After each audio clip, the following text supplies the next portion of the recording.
we have control over fire.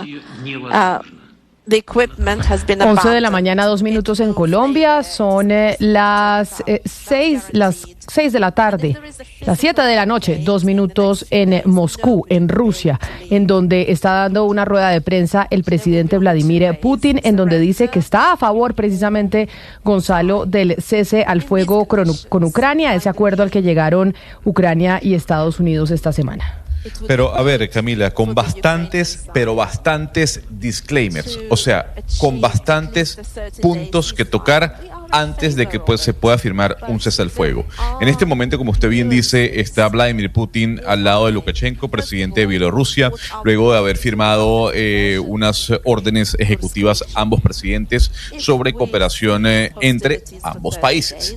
Pues Camila, el presidente Vladimir Putin primero le ha agradecido al señor Donald Trump por ser el intermediador en medio del conflicto que se está viviendo y en medio de la búsqueda de esta paz duradera, así lo ha dicho el señor Vladimir Putin con Ucrania. No obstante, ha dicho lo siguiente: sí, estoy de acuerdo con un cese al fuego, pero ese cese al fuego tiene que estar condicionado a que la paz sea duradera. Y me pregunto, ¿qué va a pasar con la región de Kursk?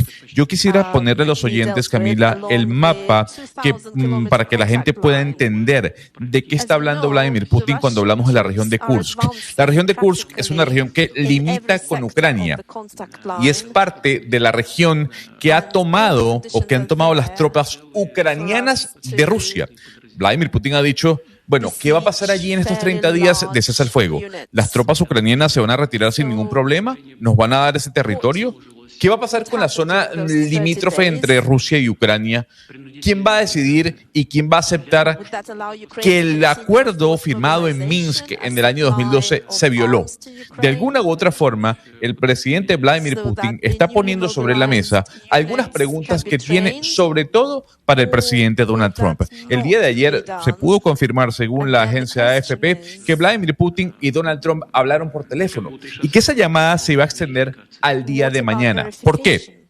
Porque ya está en Moscú el señor Steve Witkoff, el enviado especial de Donald Trump a Israel, el que convenció a Netanyahu de que tenía que llegar a un cese al fuego con Hamas para sentarse con Vladimir Putin y de alguna u otra manera trasladarle al presidente Putin las palabras del señor Donald Trump, de que tanto Rusia como Ucrania tienen que llegar a un cese al fuego, porque Trump ya lo ha dicho. Si Rusia, que tiene la pelota en este momento para decidir que las tropas se detienen a nivel de confrontación, no acata el llamado de Donald Trump, pues habrán más sanciones. Así que eso es lo que se está ejecutando ahorita desde la capital rusa. Ahora, hace algunos segundos, y lo vamos a volver a poner, estábamos viendo a través de nuestro canal de YouTube de Blue Radio en vivo el mapa, y ahí es donde vemos el mapa de la frontera que existe entre Ucrania y Rusia, y también la frontera entre Rusia y Bielorrusia.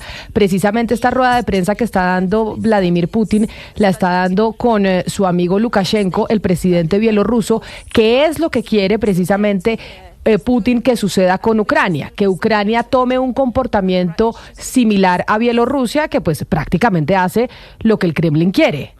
Entonces ahí es donde Ucrania dice: bueno, nosotros estamos totalmente rodeados, lo que quiere Putin es que nos volvamos como Bielorrusia y en algún momento desaparecer. Esto frente a las negociaciones que ya se acordaron entre Ucrania y Estados Unidos, y vamos a ver en unos minutos, entiendo, según dijo en la rueda de prensa Putin, se va a reunir con ese delegado de Trump, enviado especial, que también envió a Israel a hablar con Netanyahu. Sí, con el señor Witkoff, Camila. Es que si uno hace historia y cuando cae la Unión Soviética, digamos que el país que no mira hacia Rusia, sino mira hacia Occidente, es Ucrania. Ucrania es el país que se abre hacia los Estados Unidos y hacia Europa. Y si bien es cierto, se pudo conocer que del acuerdo que se firmó, más que firmó, se aceptó en Riyadh, en Arabia Saudita, esta semana entre Estados Unidos y Ucrania, no habla de territorios, es allí en donde el presidente Vladimir Putin está poniendo el hincapié. ¿Qué va a pasar en la reunión de Kursk? ¿Qué va a pasar para que, según el señor Vladimir Putin, Ucrania no se adhiera a la OTAN, cosa que no va a pasar, dicho por los Estados Unidos y seguramente dicho por la Unión Europea, debajo de la mesa? Eso es lo que está a la expectativa de que se anuncie, Camila, con respecto al cese al fuego. Sobre todo cuando sabemos que el enviado del señor Donald Trump, el señor Witkoff, es un gran negociador. Es mucho mejor negociador que cualquier embajador que tienen los Estados Unidos hoy en día, por encima incluso del secretario de Estado Marco Rubio. Y esto no lo digo yo, lo han dicho fuentes cercanas al presidente Donald Trump, que dicen: Witkoff maneja muy bien el lenguaje de Donald Trump y sabe cómo poner contra las cuerdas a quien tiene que poner contra las cuerdas. Amigo personal de Donald Trump, al igual que pasó con Venezuela, que usted se acuerda que no fue ningún diplomático, no fue el secretario de Estado, sino directamente un enviado presidencial. Steve Witkoff estaba jugando golf, no sé si usted se acuerda, cuando el segundo intento de asesinato de Donald Trump ahí en Mar-a-Lago, ahí en West Palm Beach. Así que son amigos y es un enviado directamente presidencial. Y esto porque ayer de hecho hablábamos de la obsesión que tiene el presidente de Donald Trump de poder generar estos acuerdos de paz en Ucrania, también en Medio Oriente, porque él pues ha tenido, que a mí me parece una obsesión legítima, el Premio Nobel de Paz. Y obviamente si lograse estos acuerdos, hay muchos que dicen, pues claro, por supuesto que se lo merece, pero esto que está sobre la mesa de un cese al fuego de 30 días, este acuerdo que propone Donald Trump, proponen los Estados Unidos, que aceptó Ucrania y que Putin va a mirar a ver si acepta, ¿sirven para que haya una paz duradera, que es lo que quieren en la región? Román Ortiz es miembro del Centro William J. Perry para Estudios Hemisféricos de Defensa en la Universidad de Defensa Nacional de Washington y precisamente está conectado con nosotros a esta hora para hablar de ese tema. Profesor Ortiz, bienvenido. Gracias por acompañarnos. Hola, bienvenida. Déjeme primero decir que me está usted afiliando a una organización con la que solo colaboro temporalmente. No soy parte del Centro William J. Perry y, en consecuencia, mis opiniones van a ser completamente independientes de esta organización, ¿verdad? Entonces, me gustaría empezar por aclarar ese punto porque no me habían dicho que me iban a presentar así. Bueno, pues le agradezco la claridad. Entonces, señor Ortiz, le pregunto sobre eso, sobre si esto que está sobre la mesa es precisamente algo que puede llevar a un acuerdo duradero, que es lo que finalmente ha dicho Ucrania y lo que está diciendo Trump hace algunos minutos en su rueda de prensa. Mire, el problema fundamental es que en este momento Rusia siente que el tiempo corre a su favor y, en consecuencia, que no tiene ninguna prisa por negociar. Siente que el tiempo corre a su favor por dos razones. Primero, porque la suspensión de la asistencia militar norteamericana, aunque sea restablecido posteriormente, debilita sustancialmente la posición militar de Ucrania y, en consecuencia, le da una ventaja militar a Rusia, digamos, aunque sea de manera temporal. Y la segunda cuestión es porque piensa que hay una conexión, hay una buena relación con el presidente Trump por parte del presidente Putin y que pueden utilizar esta relación para influir en los Estados Unidos y, en consecuencia, debilitar la posición estratégica de Ucrania. Bajo estas circunstancias, no hay ninguna prisa desde el punto de vista de Vladimir Putin para presionar, digamos, para alcanzar un cese al fuego, ni siquiera temporal. Él siente que el tiempo corre a su favor y, en consecuencia, pues va a tratar de continuar con las operaciones militares. La amenaza que le ha hecho los Estados Unidos de imponerle más sanciones económicas realmente no parece importarle mucho, entre otras cosas porque ha ajustado la economía rusa para poder resistir las sanciones más o menos, digamos, en el medio plazo. A ver, don Román, dicen algunos que la paz forzada no logra una paz duradera y que lo que está buscando Donald Trump de alguna u otra forma es cumplir una promesa de campaña, pero que eso no va a durar. Y no va a durar por la posición que tiene Vladimir Putin sobre Ucrania. La pregunta es, ¿usted ve posible que esta paz forzada que está buscando Donald Trump logre su causa de que sea duradera? No, yo estoy de acuerdo con eso en el sentido de que, el problema fundamental es cuál es el objetivo de Vladimir Putin. Vladimir Putin quiere, y lo ha dicho y lo ha insistido desde hace más de 20 años, que lo que quiere es reconstruir el antiguo imperio soviético, y eso pasa por absorber a Ucrania. En consecuencia, digamos, para Ucrania esta es un conflicto sobre el todo o el nada, sobre su existencia como nación. En consecuencia, es imposible digamos, para Vladimir Putin, cualquier acuerdo que no suponga el sometimiento total de Ucrania es solamente un paso en el proceso para absorber completamente Ucrania. Desde ese punto de vista, una paz duradera es imposible. Para que pueda existir una posibilidad de paz, es absolutamente necesario que Vladimir Putin renuncie a ese objetivo de reconstruir el imperio soviético, y la única manera de hacer eso es derrotarlo en términos militares, o por lo menos negarle la posibilidad de conseguir semejante objetivo. Señor Ortiz, usted nos estaba hablando sobre esta relación que acá también lo hemos conversado en este programa, muy cercana entre Donald Trump y Putin, que Putin podría estar aprovechando, por cierto. Pero ¿no le pareció a usted, al menos a mí me le ha parecido, que como que cambió la historia, al menos de parte de los Estados Unidos? Va a Estados Unidos, le ofrece esta tregua a Ucrania, reactiva la ayuda militar, etcétera, etcétera, y vuelve como a ratificar a Rusia como su contraparte, como su enemigo histórico. Ahora que usted habla de la Unión Soviética, ¿no le parece que es así, o yo estoy equivocada en mi percepción? Lo que pasa es que el problema es que hemos entrado en un escenario en el cual va a haber vaivenes permanentes. Y cuando uno está enfrentado a un conflicto de esta naturaleza, lo que espera de sus aliados es un compromiso sólido, duradero y permanente, porque es la única manera en que la asistencia militar puede resultar efectiva. En consecuencia, es cierto lo que usted dice, se ha reconstruido la relación entre Ucrania y Estados Unidos, fundamentalmente por los buenos oficios del primer ministro británico, Starmer, que ha estado trabajando mucho en esa dirección. La gran duda en este momento es durante cuánto tiempo. ¿Qué va a pasar cuando Vladimir Putin le diga a Donald Trump que no va a avanzar en el proceso de paz si Ucrania no hace ciertas concesiones que Ucrania probablemente va a considerar inaceptables? ¿Sobre quién va a girar la presión de los Estados Unidos? ¿Vamos a volver a tener otra interrupción de la asistencia militar? Entonces, esta falta de solidez en el compromiso norteamericano en última instancia debilita a Ucrania, por lo menos durante el tiempo en el que Ucrania no puede, y sobre todo los europeos, no puedan reemplazar ese apoyo que va a tomar un tiempo, evidentemente, aunque están trabajando en ellos. Profesor Ortiz, precisamente sobre Europa le quería preguntar sobre los europeos, porque Zelensky, Zelensky está digamos, en el sándwich, y él está tratando de proteger a su gente. Él también tiene que proteger a los ucranianos, y él ha cedido. Entonces es un poco lo que usted decía, los vaivenes, está un poco sujeto a los vaivenes, pero uno no ve a la Unión Europea, digamos, como cediendo a esa veleta. ¿Usted cuál cree que va a ser el papel que va a jugar la Unión Europea, a pesar de que está, digamos, en esa bisagra Keir Starmer? Mire, yo creo que la Unión Europea tiene una manera de resolver las cosas que no es la más brillante ni la más rápida, pero que al final terminan pasando cosas, ¿verdad?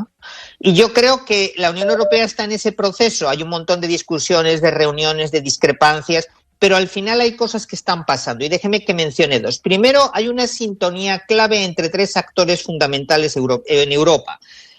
Por el lado de la Unión Europea, el presidente Macron en Francia, que tiene todavía 2 años en el poder, y el nuevo canciller alemán, Friedrich Merz, que ha manifestado que está dispuesto a continuar apoyando decididamente a Ucrania. Y por otro lado, el primer ministro británico Starmer, que está también asociando a la Unión Europea y convergiendo en ese esfuerzo. Ese es el primer elemento. El segundo elemento que me parece fundamental, y aunque parezca un poco lejano, es que en las próximas semanas Alemania va a tener un voto para reformar su constitución y levantar un límite que existe sobre el nivel de gasto público que puede hacer el gobierno alemán. El objetivo de levantar ese límite es multiplicar el gasto en defensa. Si ese acuerdo funciona, Alemania va a entrar a gastar mucho más en defensa, no solamente en su propia defensa, sino también en el apoyo de Ucrania. Entonces, mi punto es, Europa está avanzando a reemplazar a los Estados Unidos como principal fuente de apoyo a Ucrania. Eso todavía no ha pasado del todo, va a tardar tiempo, pero digamos, yo creo que hay que de alguna manera apartar la visión de que sin el compromiso de los Estados Unidos, Ucrania está condenada a colapsar. Hemos pensado sobre Ucrania eso varias veces y nunca ha pasado. Y los europeos esta vez sienten que tienen que asumir su defensa porque no pueden continuar confiando ciegamente en el compromiso de los Estados Unidos. Pues ahí sí hay una duda, doctor Román, porque hay quienes dicen este anuncio de Ursula von der Leyen de aumentar o de pedirle a los países de la Unión Europea el aumento en el Producto Interno Bruto en defensa para salir y proteger sus fronteras y proteger a Ucrania y no depender de los Estados Unidos, ¿significa que Europa se ha adentrado en una guerra? Porque hay quienes dicen, Kamala Harris pensaba que Ucrania podía ganar la guerra. Donald Trump cree que Ucrania no puede ganar la guerra. La pregunta es, ¿Europa cree que puede ganar la guerra y estaría entrando en guerra todo el bloque? Mire, yo creo que el que entró en guerra fue Vladimir Putin en febrero del 2022. De hecho, había entrado en guerra antes, desde el 2014, cuando lanzó una campaña de guerra no convencional contra Ucrania. Esta historia no la ha empezado Europa, ni la han empezado los Estados Unidos, la empezó Rusia. Lo que está haciendo Europa es escalar su gasto en defensa para poder reemplazar lo que ponían los Estados Unidos, que en este momento sienten por una serie de razones que no pueden continuar comprometidos de la misma manera con la seguridad europea. Entonces, por un lado, Europa lo que está haciendo es defenderse y me parece que la diferencia entre agresor y agredido en esta guerra es fundamental, porque no hemos visto una guerra de agresión en Europa desde Adolfo Hitler en 1939. La segunda cuestión que me parece que es fundamental también es pensar que Europa no necesita estar seguro de que Ucrania puede derrotar a Rusia. Lo que es fundamental es que Rusia no pueda ganar. Y eso sí es posible. Por dos razones. Primero, porque los ucranianos están luchando por su supervivencia. Y en ese sentido, evidentemente, tienen más interés que nadie en que Rusia no gane. Y segundo, porque evitar la victoria rusa es un esfuerzo al que está al alcance de Europa porque tiene los recursos económicos y la base industrial. Lo que necesita solamente es el tiempo para movilizarlas. Pero entonces, la conclusión que podemos sacar frente a esto que acaba de decir el presidente Vladimir Putin hace algunos minutos desde Moscú, en una rueda de prensa con Lukashenko, el presidente bielorruso, es que sí vamos a tener un acuerdo con lo que planteó Donald Trump y el señor Zelensky desde Ucrania, o cuál cree usted que va a ser la contra o la respuesta de Putin, que dice sí, estoy dispuesto al cese al fuego, pero con condiciones? Creo que lo que va a querer Vladimir Putin es es continuar negociando con la guerra en marcha. Creo que esa es su mejor opción. Piensa que las operaciones militares están ahora a su favor y en consecuencia lo que va a tratar de decir es habremos una mesa de negociación, pero mientras tanto seguimos combatiendo. Y ese va a ser su intento, ¿verdad? Mientras que, y aquí hay una brecha importante con el presidente Trump. El presidente Trump, como alguien mencionó antes, por motivos electorales, necesita demostrar que puede frenar la guerra ya. En consecuencia, ese va a ser, desde mi punto de vista, la posición rusa, que probablemente va a distanciar a Rusia de los Estados Unidos, al menos por un periodo. Don Román, hay fuentes que indican que el presidente Donald Trump ha estado en conversaciones con la oposición en Ucrania. Incluso ha habido algún tipo de acercamiento telefónico con Poroshenko, el ex presidente de Ucrania, para una posible transición en ese país. Sabemos que por la ley marcial que se aplica en Ucrania no puede haber elecciones presidenciales.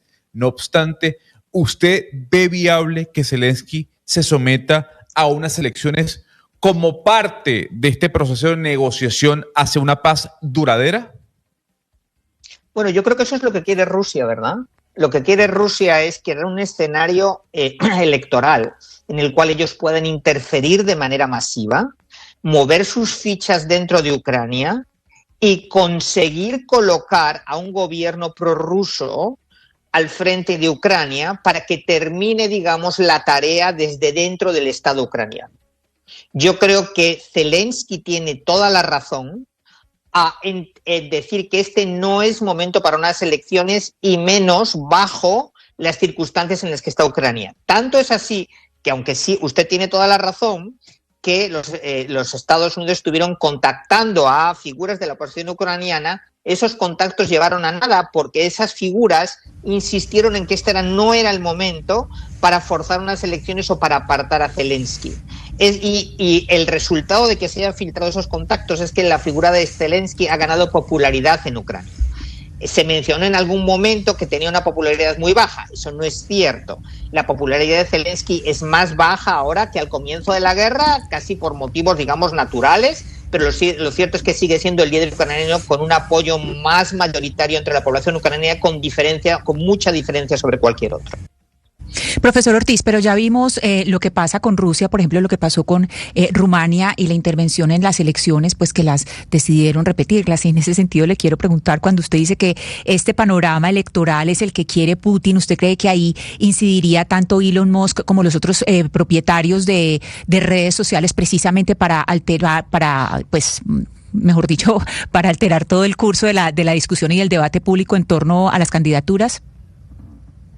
No creo que Elon Musk intervenga para nada, y la verdad es que no creo que Rusia lo necesite. El Kremlin ha construido una maquinaria históricamente inmensa para realizar operaciones encubiertas, desinformación, lo que en el argot de la inteligencia rusa se llama actividades, medidas activas, para manipular las elecciones, para interferir en los procesos electorales, para desarrollar actividades subversivas. En consecuencia, lo único que quiere Vladimir Putin es que le dejen las manos libres en Ucrania. Y eso es lo que está intentando. Cuando él insiste en las negociaciones que quiere que Ucrania sea neutral, me parece que es muy importante que entendamos que para el Kremlin eso no es el objetivo final, es una ventana de oportunidad para manipular y demoler el Estado ucraniano desde dentro y absorber a Ucrania. Entonces, yo creo que esa insistencia en elecciones, que como decía es la posición rusa también, es algo que va a favorecer el Kremlin. El objetivo de Vladimir Putin es aniquilar la nacionalidad ucraniana, y en ese sentido yo creo que vale la pena señalar dos cosas. Primero, que es un antiguo funcionario del KGB, es decir, parte del corazón de la Unión Soviética. Y segundo, que hay muchos analistas de estudios rusos, con los que yo coincido, por otra parte, que comparan su comportamiento en Ucrania con lo que hizo Stalin durante su periodo al frente de la Unión Soviética con otras nacionalidades de la Unión Soviética. Es decir, su supresión completa.